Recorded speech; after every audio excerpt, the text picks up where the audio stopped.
Hello, Sunderland fans, and welcome to the Raw podcast brought to you by the Sunderland Echo. My name's James Copley. I'll be hosting today, and I'm joined by my Echo colleagues, Joe Nicholson and Phil Smith. How are we both doing, gentlemen? Yeah, good. Good. Always good after a 5-0, that's for sure. Yes, Especially well, national break. yeah, international break. I know. Well, we'll come on to the 5-0. But this pod in the main is going to be looking at Sunderland's summer transfer window and a pretty chaotic deadline day. I make that 11 incomings over the summer, 9 outgoings, and 6 contracts signed. So very busy, Phil. What have you made of everything? And then we'll move on to deadline day after that. But it's been an interesting window, and it feels like Sunderland have set the stall out again in terms of redoubling the identity of what they're trying to do. Yeah, really quite an interesting window, and then it was very much in two phases, wasn't it? In terms of we saw Sunderland be really aggressive early on in the market in terms of making an initial wave of signings. And at that point, they were way ahead of any other Championship club in terms of the level and scale of business they'd done. And then, to be fair, as Christian Speakman warned would happen on the fixtures release day, it slowed down considerably while they sort of waited for the other dominoes to fall into place. And then we obviously saw that meant we moved into a very tense phase while we were waiting for those strikers, basically the next wave of strikers that we all knew Sunderland needed. And that obviously made for a pretty fraught end to the window. And then deadline day was kind of that in a microcosm, really, where we went through a lot of emotions. I think, broadly speaking, that the interesting thing about the summer window, and I think the story of the summer window, is that there was almost two things going on. We saw Sunderland invest in, put more talent into the club, as you say, kind of doubling down on what they were doing.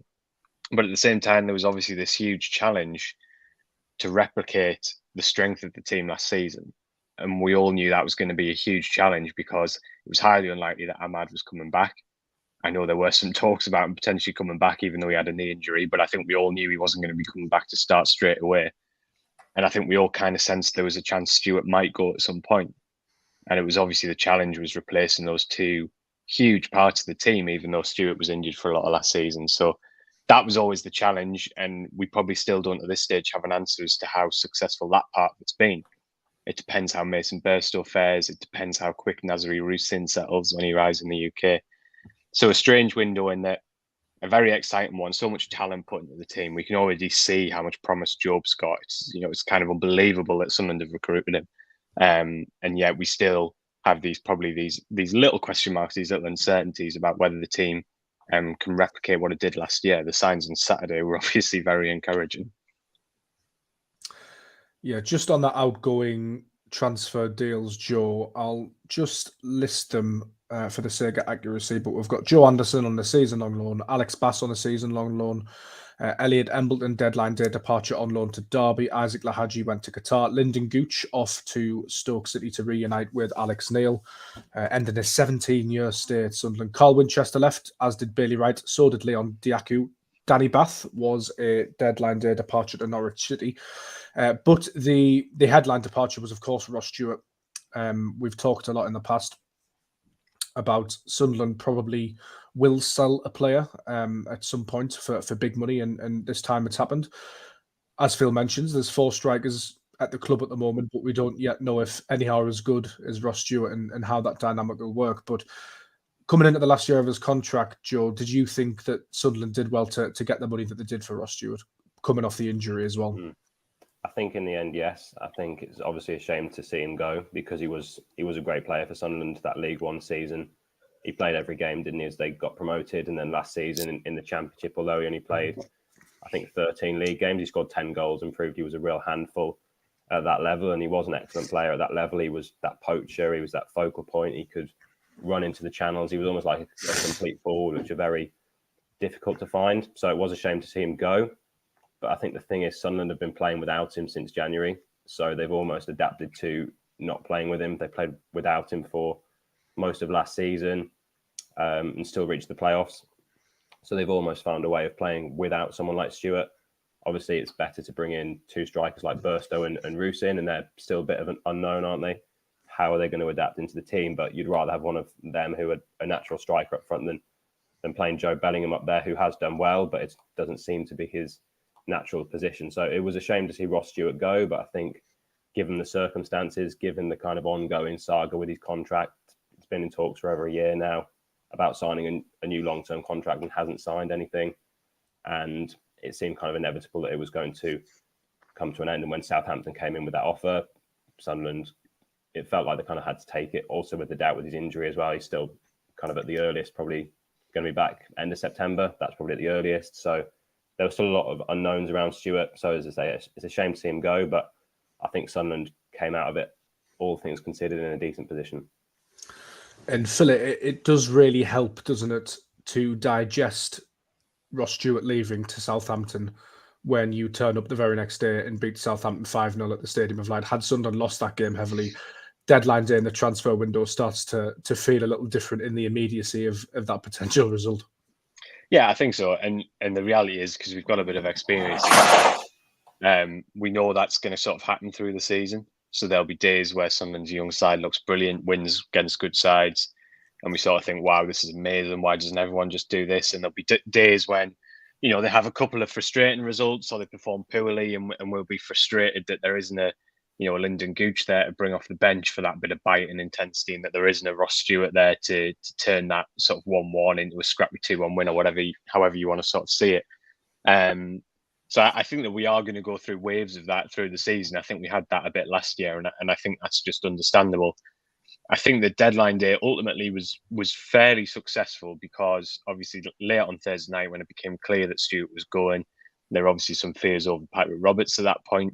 And we should say that Sunderland rejected Southampton's bid pretty resolutely from their perspective. But at that point, there was obvious concern about the depth. I don't think there's any doubt whatsoever in anybody's mind that Tony Mowbray, if everyone's fit, can put out an 11 that is going to be hugely competitive at this level, even if it doesn't have an orthodox striker in. I think we were all just looking at it going that the depth is a potentially a concern. By the end of deadline day, as we say, we don't know about Burstow and Rusin, how they're going to settle in, but Rusin has played a lot of football. Burstow turned down the opportunity to go to AC Milan to come here, so that's kind of exciting. And then little things like Robert Stein, Alex Pritchard, I know probably not by the club's design, but the fact that he didn't go gives Mowbray such a brilliant option, really, to deploy from the bench or to start certain games. And all of a sudden, you can just see, I think the main concerns in terms of the lack of attacking variety and the lack of experience in the squad, I think those were the things we were all most worried about going into deadline day. And the end result was pretty much okay, wasn't it? I think if you'd asked people on Thursday at 8:00 at night, when there was a lot of concern, if they'd be relatively satisfied with where we got to, I think they would have taken it. It's not to say that people don't have concerns about the fact that, Stewart's being, going to a rival who clearly is paying an awful lot more than Sunderland can at this stage. But I think it was I think the main concerns we had in going into deadline day were addressed to an extent, I think. And obviously, as you say, a 5-0 win. It actually reminded me a little bit, I wasn't there, of course, at the time, but, reading what you guys were saying at the time, a little bit like the Norwich game after Alex Neil left. I know Sunderland lost that game 1-0, but I think they played really well, didn't they? And probably should have got something out of it. Yeah. And there was that sense of, actually, there are some good things here, and, life will go on a bit. And then obviously a few days later, they went and hammered Rotherham. And that was what the vibe felt a bit like on Saturday. Okay, we're disappointed we've lost Stewart. But, there is a lot here to be enthusiastic about. And I do feel quite excited now about the rest of the season. That's not to say I think Sunderland are going to storm into the top 6. But I think that I do broadly think the parts are in place to have a good season. And the performances have been very good across the 5 games, really. So, yeah, I do still think it's exciting times, even if I think we all have some frustrations at times with kind of the model and sort of the rigidness of the budget. Deadline day was really interesting, Joe, for a number of reasons. One, it was extremely busy. I don't think I've ever known a deadline day like it for Sunderland. It was absolutely crazy. As Phil touched upon there, though, there was a little period of time where things weren't looking too good. There was reports of interest in Dan Neil. Obviously, we know that didn't materialise into a bid. There was the Roberts story. Danny Bath going was a concern. Gooch was going, Embleton was going, and obviously the Stewart story as well. Patrick Roberts thrown into that. At one point it was sort of it was tough going, wasn't it? With the reports coming out, obviously, deadline day is very reactionary. Things are changing all of the time. But at one point, I know myself, I was quite concerned, and it did work out well in the end. But it felt like squeaky bum time. I'm sure the club felt entirely differently, and I'm sure they had irons in the fire, and they obviously had a lot more information about the situation than we did. But it was interesting to see how it progressed, wasn't it? Yeah, there was definitely concern, wasn't there, Thursday night when all these reports were flying about and bids were coming in for some of Sunderland's key players. But I think keeping players like Roberts and Ekwar as well, who offers came in for, they were more important, because I think Sunderland had prepared for Stewart leaving all summer. That's kind of been rumbling on for a while now, and they had their other targets. They managed to bring in 2 other strikers, so they had prepared for that scenario. Whereas I think with Roberts and Ekwar, they are 2 key players, those 2 in particular, where Sunderland kind of still lack a bit of depth in those areas, particularly out wide. Roberts and Clark are good first choice options, but potentially behind them, Sunderland are a bit light of options on the wing, although Abdullah Bar, I thought, played well on Saturday against Southampton. And then in central midfield as well, with Neil and Ekwar, who are forming, I think, an effective partnership.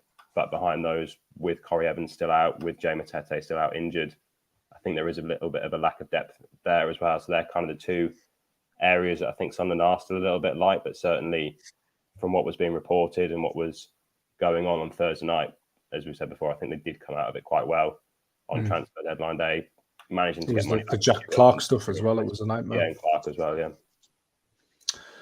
Lyndon Gooch, Phil, departs Sunderland for Stoke City. This one hit me right in the feels, to be honest with you. Watched him grow up at Sunderland. Remember his debut, and I think it was 2015 in the League Cup. I mean, what more can you say that hasn't already been said about him? Just a brilliant professional, somebody who really, really got what it meant to play for Sunderland here since he was 10 years old. So that marks 17 years.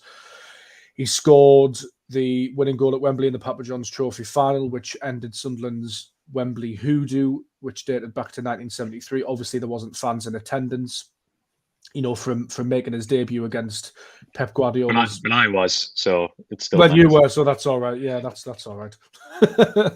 Making his debut against Pep Guardiola's Manchester City, double relegation, losing playoff finals, losing playoff semi-finals, winning playoff finals.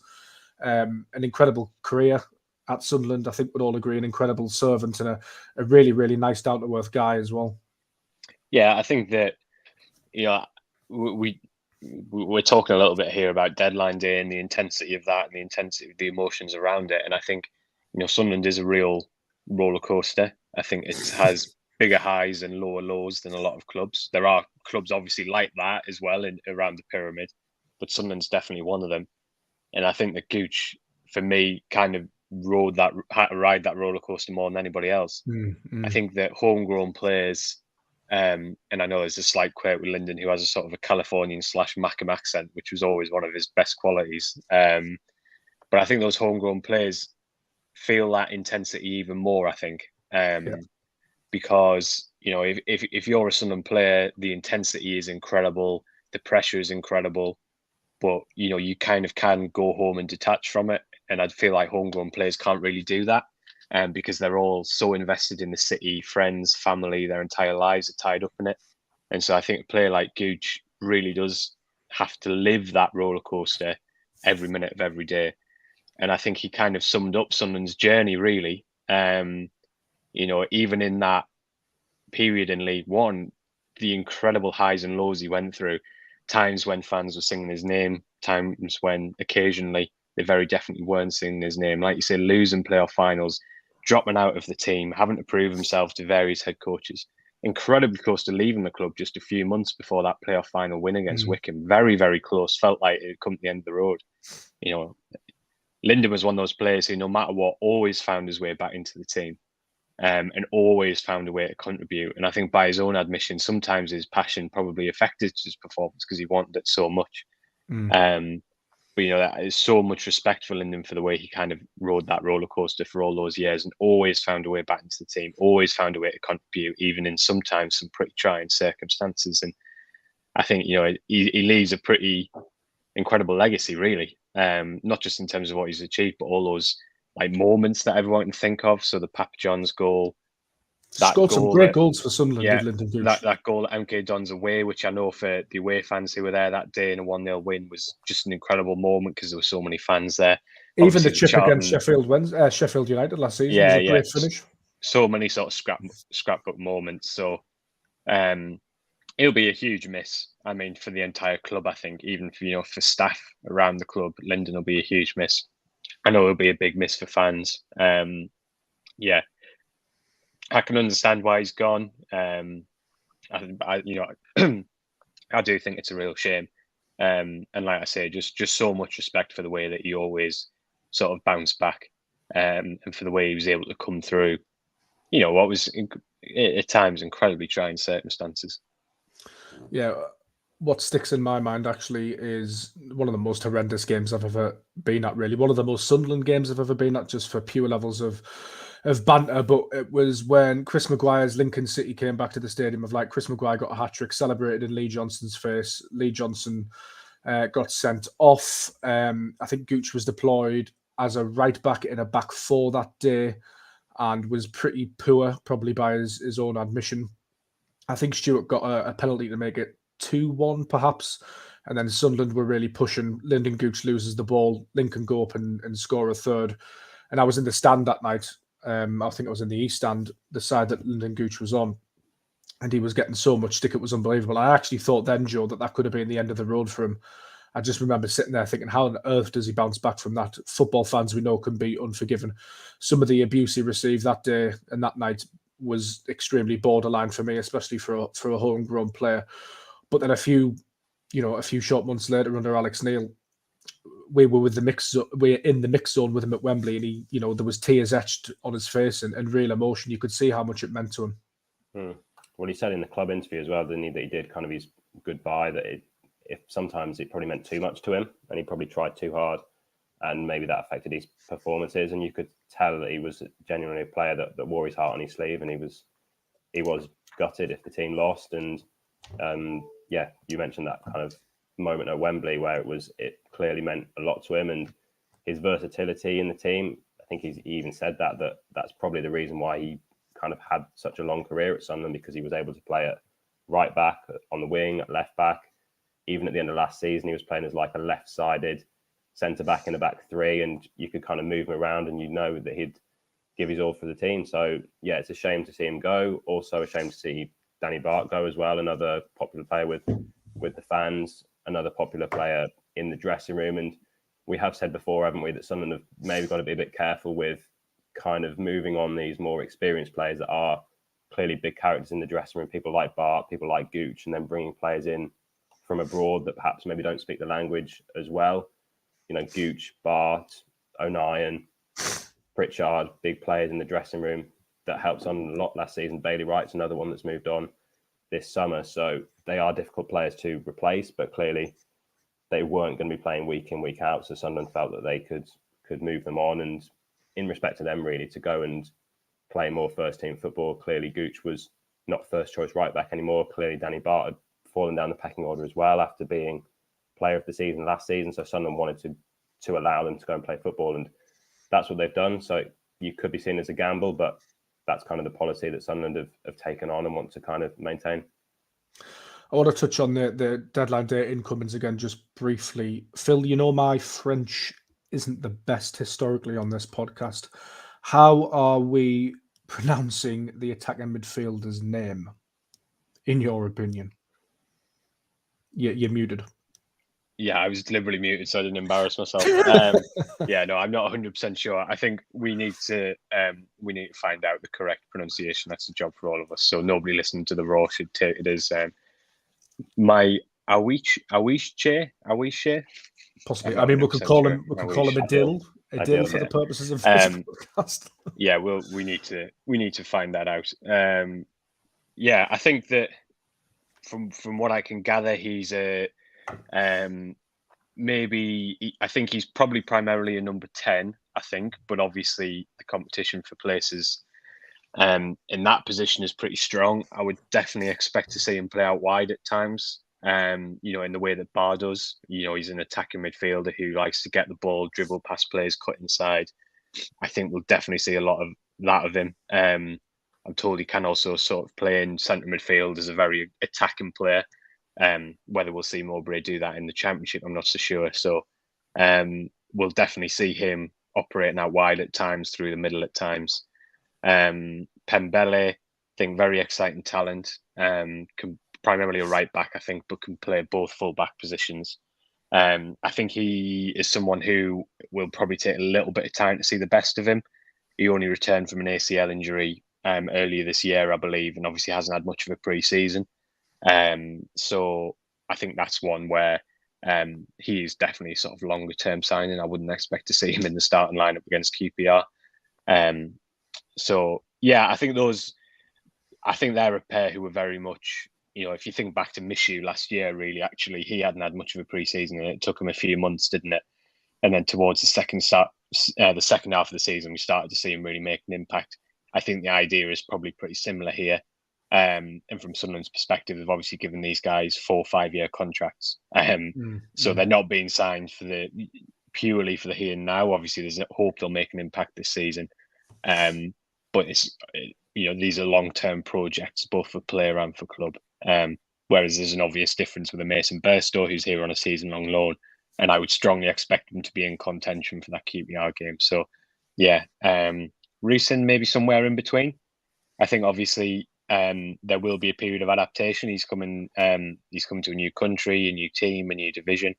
As well, hasn't he? Yeah, so there will be a period of adaptation for him.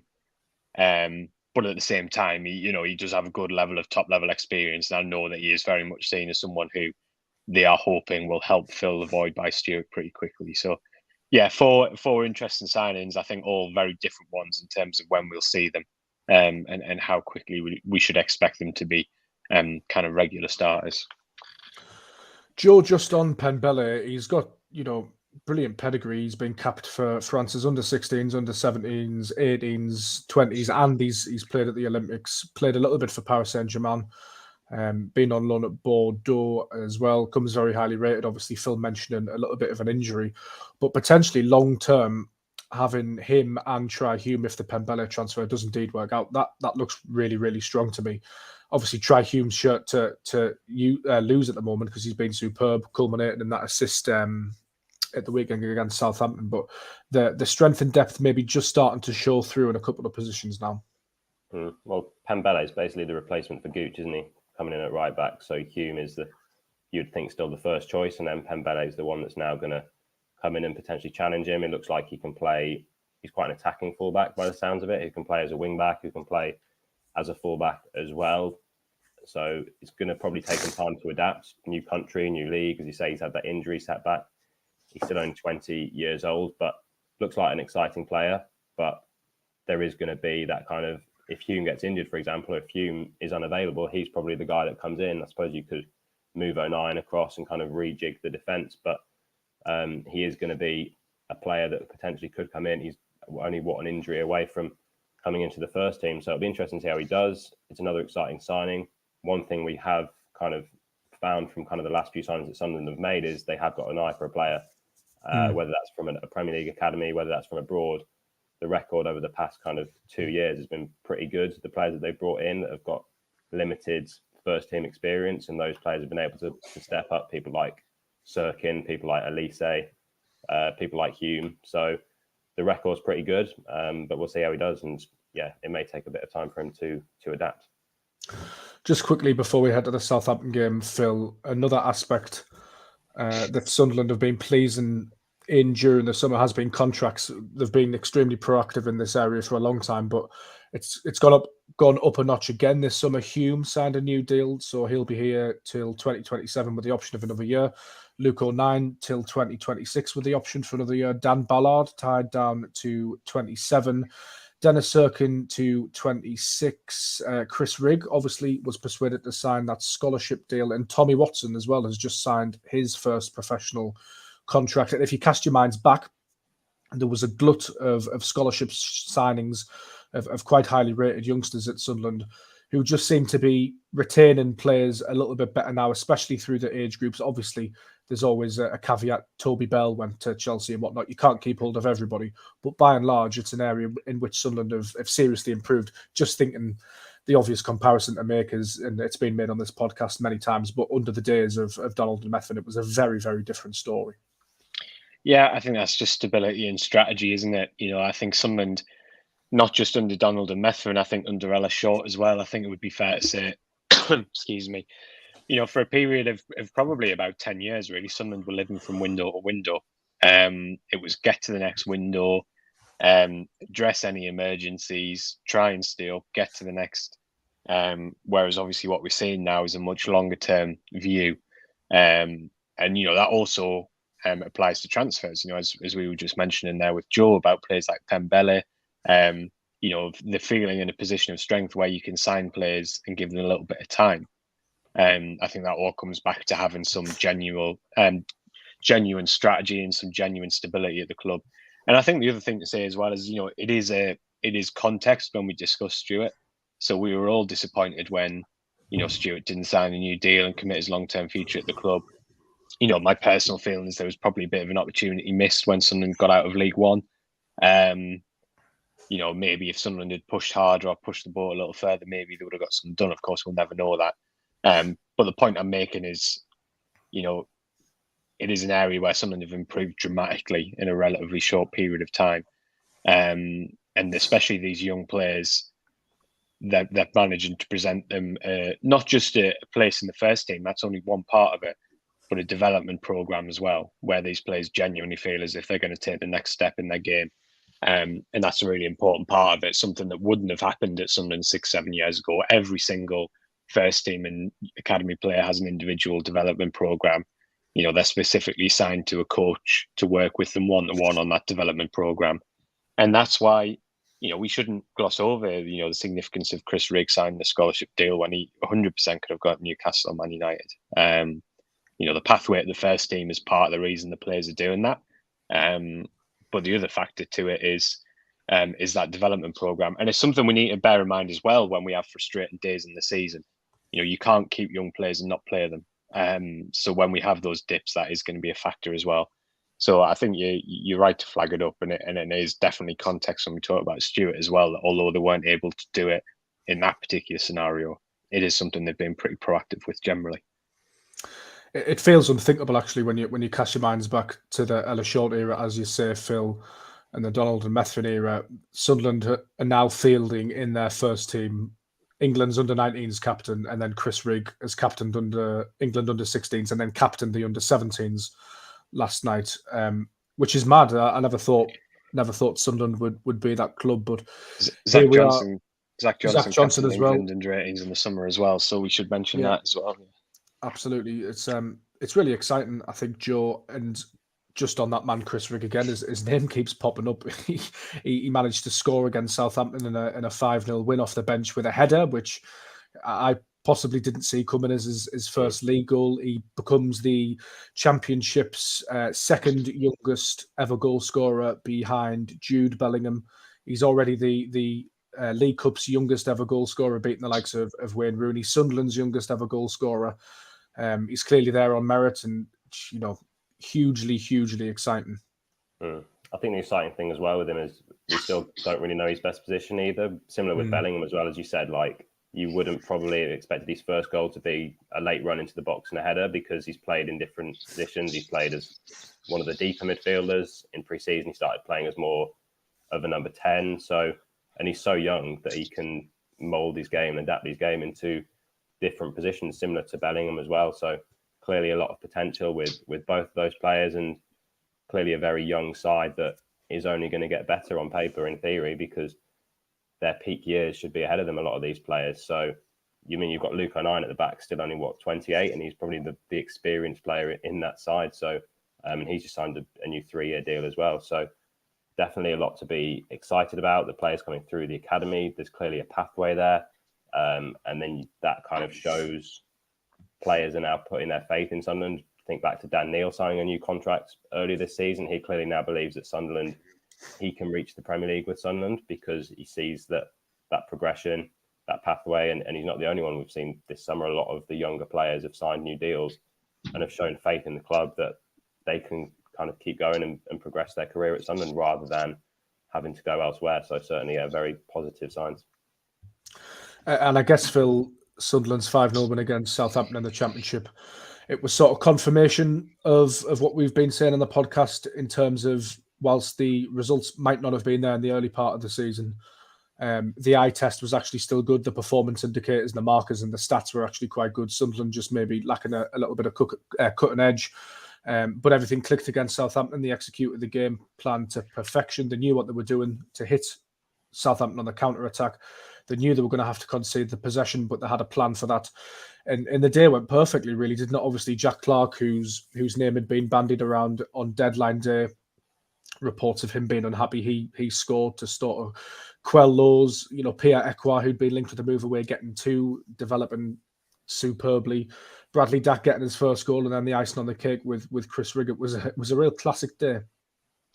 Yeah, I think it was probably, it's a great example of why football is such an unpredictable sport. There probably wasn't much difference in Sunderland's first 20 minutes against Southampton and against Ipswich, other than, in that Ipswich game, Joe just can't quite turn that effort into the goal, and then, and that completely changes the game. So there probably wasn't a huge amount of difference, as you say, between the performance on Saturday and the performances 2-3 weeks ago. And I think it probably, like you say, it offers confirmation that there is the guts of a good team here. Does it have everything it needs to be a top 6 team? Well, we don't know, and we've discussed some of the issues in this podcast. Potentially an injury away from some issues in centre midfield, some uncertainties at the top, even though there's a lot of strikers, which is pleasing.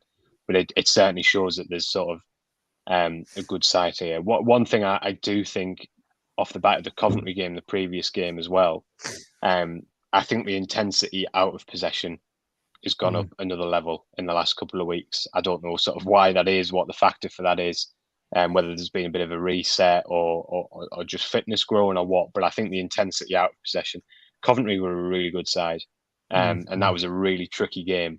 And I was hugely impressed with Sunderland's work rate and the way that they, especially late on, because Coventry's squad, I think, was more developed at that point. And they were able to make a lot more subs and bring on a lot more established players.